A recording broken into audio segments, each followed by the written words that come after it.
So I wonder, is there anyone ever in the history of LinkedIn who has successfully outsourced their content?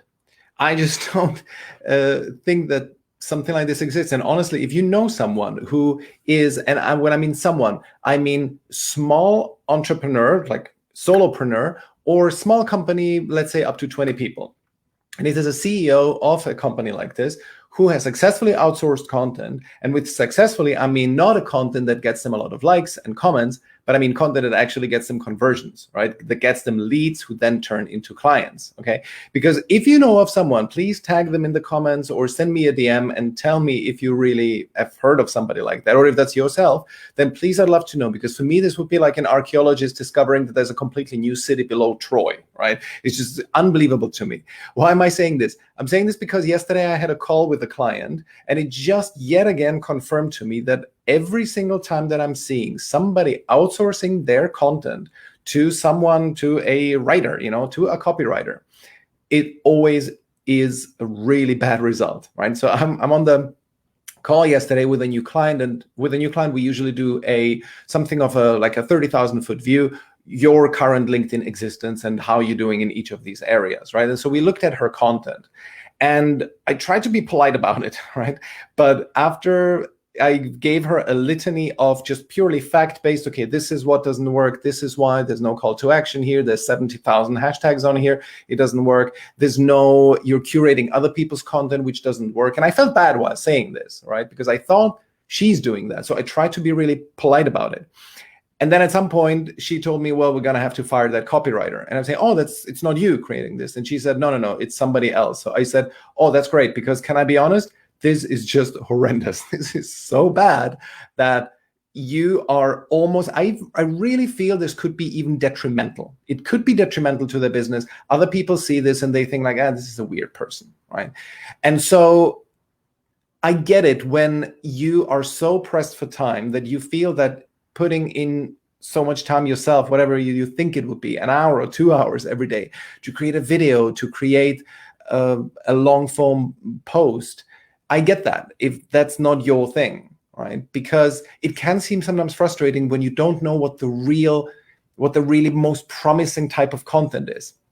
And the most promising type of content is effectively, and I've seen this, many people have confirmed this to me, is when you take customers' problems and you elaborate on them. Like right now, this content that I'm doing right now, it is based on a client's problem, on a client's challenge, and I'm just elaborating on it. And this tends to get me the most amount of inbound leads. It won't get me the most amount of likes. The most amount of likes I get from my son's baby pictures, okay? I get that. I've never had a lead. I don't think I've had a single time a lead coming in on a post that was very, very popular. There are a few exceptions. The LinkedIn douchebags video that I did, that was quite a successful one. But that takes a long time to produce. But anyway, all those super popular posts, they tend to be not the most effective at getting leads. So that's why I don't care about likes and comments.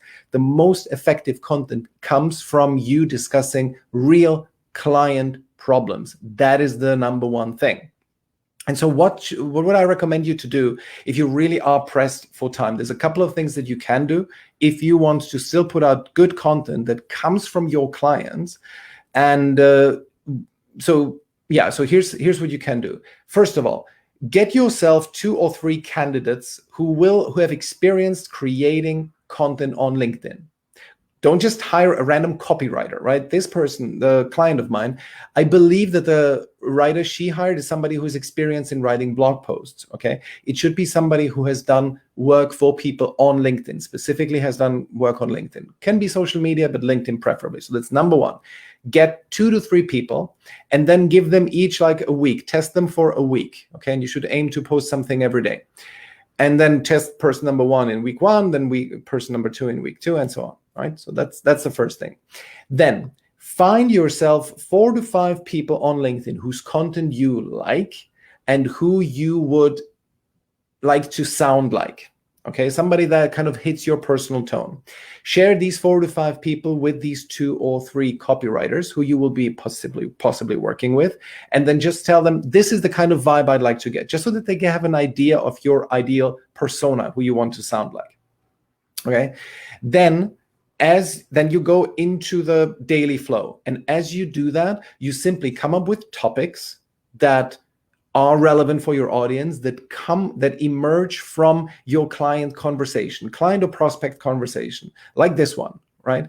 And you simply take these topics and then you just elaborate on them, and then send this to your copywriters as a WhatsApp voice memo, or in any other way, whatever channel you want to know, but do it as a voice memo. It's the fastest. Don't write it, because that takes a lot of time. Just a voice memo where you free flow, okay? And they then need to write it up and put it into a Google document, where you then have a chance to look through it and see if you like the tone and so on. And it's on them to give it the right structure. It's on them to put the bullet points in. It's on them to put the right amount of hashtags in and so on, right? It should not be on you to do this. You only take a look through if there's no words being used that you don't like and so on, and boom, you give them access to your LinkedIn profile so that they can post on your behalf, so you don't have to do this. That way you can keep your content involvement to 10 to 15 minutes every day, maybe even less. If you get really proficient at it, you trust them enough that they will do the post really well, and you just send them the voice memo. Okay, so this is what I'd recommend you to do if you are pressed for time and still want to put out high quality content.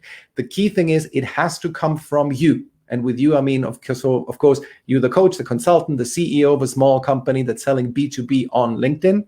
It has to come from you, because you know your client like no one else. A copywriter doesn't know your client, okay? So if you want to learn more about this kind of stuff, about how to create quality content, and then more importantly, how to take that content and turn those people who engage with it into leads and clients, then join me on Tuesday, the 4th of August, next Tuesday at 5 p.m. UK time, which is 6 p.m. CET. I'm running an in-depth training. It's free. It's about the topic, how to turn LinkedIn likes and comments into leads and clients. We're going to have 40 minutes of content and 20 minutes of Q&A. And sign up by clicking on the link that I'll put in the comment on this post. All right. Have a wonderful rest of the day, and I talk to you tomorrow.